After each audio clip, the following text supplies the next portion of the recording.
That night, Iori dreamt of wearing a girl's high school uniform preparing to serve his seniors. Upon waking the next morning, he felt disturbed by the nightmare. He encountered his two seniors carrying a girl's high school uniform, which made him scream as it reminded him of his dream. Kohei wondered why they had given him a boy's high school uniform. Shinji mentioned that it was time to focus on club activities. Chiza approached them and was puzzled to see Kohei and Iori holding girls' uniforms like perverts. Iori insisted it was a misunderstanding, and Kohei explained that the uniforms were for diving. They were unsure how to wear them. Kohei even dressed his Ani-made body pillow in the uniform, believing it could ward off sharks. Shinji and Ryujiro then presented the actual diving equipment, revealing that the high school uniforms were not part of it. Iori and Kohei felt deceived. Shinji explained that diving requires significant funds and the high school uniforms were a means to generate money. Kohei and Iori imagined how they could use the uniforms to earn money.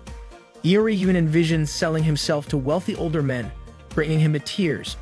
Shinji informed them about the Izu Summer Festival, an event at their campus scheduled for May, which included an inter-club male beauty contest.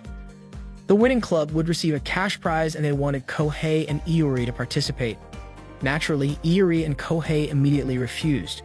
Ryujiro mentioned that the male beauty contest was called Danken, which sounded like a term for male genitalia. Iori and Kohei were shocked by the inappropriate sounding name. Iori asked if Chiza was aware of it. She had seen it the previous year. Kohei was unwilling to participate in the contest, especially wearing such uniforms and being laughed at. Shinji told Kohei that he was a sweet guy and should use his charm to help the diving club. Iori remarked that this meant they didn't meet him since they already had Kohei. Shinji stated that Iori would participate in the comedy category. Ryujiro asked Kohei and Iori to wear diving suits. That day, the seniors took them to the sea. Iori inquired if Chiza would join them, but she said she was tending the shop. Before Iori left, Chiza asked if he was looking forward to starting college life. Iori admitted he had been, but not anymore. Chiza was confident Iori would enjoy it. Iori trained with Ryujiro, while Kohei trained with Shinji. Ryujiro planned to teach Iori how to breathe underwater. He instructed Iori to place the regulator in his mouth and inhale. Iori tried it and found it very different from regular breathing. It required more effort to take a breath. Ryujiro acknowledged that it might be difficult at first, but assured Iori he would get used to it, encouraging him to try it underwater. Iori did so but soon surfaced, gasping for air. He tried again, but the second attempt was the same. He still ran out of breath. Iori felt scared to breathe underwater, but Ryujiro assured him it was only challenging initially and that he would get accustomed to it over time. Iori tried once more, but this time water entered his diving mask. Ryujiro adjusted the slightly loose mask. Suddenly, Iori noticed two people in a hurry and asked who those customers were. Ryujiro explained they were clients diving before their work commute. Iori was surprised that despite their busy schedules, they were willing to spend their valuable time and money to dive. Ryujiro expressed how amazing the place was. Iori recalled the large aquarium he visited with Nanaka the previous day. Ryujiro admitted he also feared running out of air underwater. He showed the spare regulator and explained it should be given to a friend who runs out of breath. He also mentioned the weight belt always faces the same direction, so it can be quickly removed in case of emergency.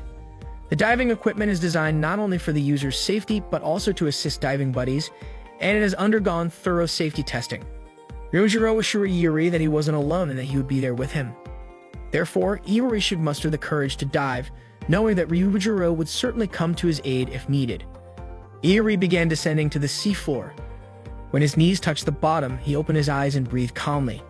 He couldn't believe he had actually done it and didn't feel any discomfort. He discovered an underwater world he had never seen before, referring to it as a new world unknown to him. After the diving practice, Iori immediately approached Chiza, expressing that he now understood how amazing it was to breathe underwater, even though he couldn't swim, and described it as exploring a new world. Iori even compared it to being in outer space and experiencing zero gravity.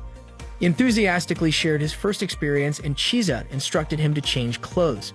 Shinji told Kohei that joy comes from understanding how to do something never done before. They gathered again for drinks at the shop. Tashio served food and asked if Iori had overcome his fear.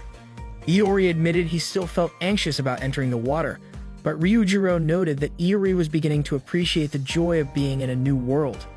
Iori thanked his seniors, but they reminded him that there was no reason for him to refuse the new world he would face, which involved wearing a uniform for the spring festival. The next morning, Iori woke up feeling dizzy from excessive drinking. Suddenly, a woman pressed his head and told him to go back to sleep. Iori was shocked to see a sexy woman beside his bed and thought it wasn't real. However, he considered that getting drunk and waking up next to a half-naked girl was normal at that time. Iori didn't even recognize who the girl was. Shinji and the others woke up, and Ryujiro mentioned that their club was an inter-campus club and that the girl was Azusa from Aomui Women's University. Iori asked why Azusa was sleeping there. Shinji suggested it was because there was a place to sleep there, but Iori pointed out that he had gone to bed first. According to Shinji, Azusa wasn't concerned about such matters, as evidenced by her clothes scattered around. Iori wondered why a woman would undress in a room full of men.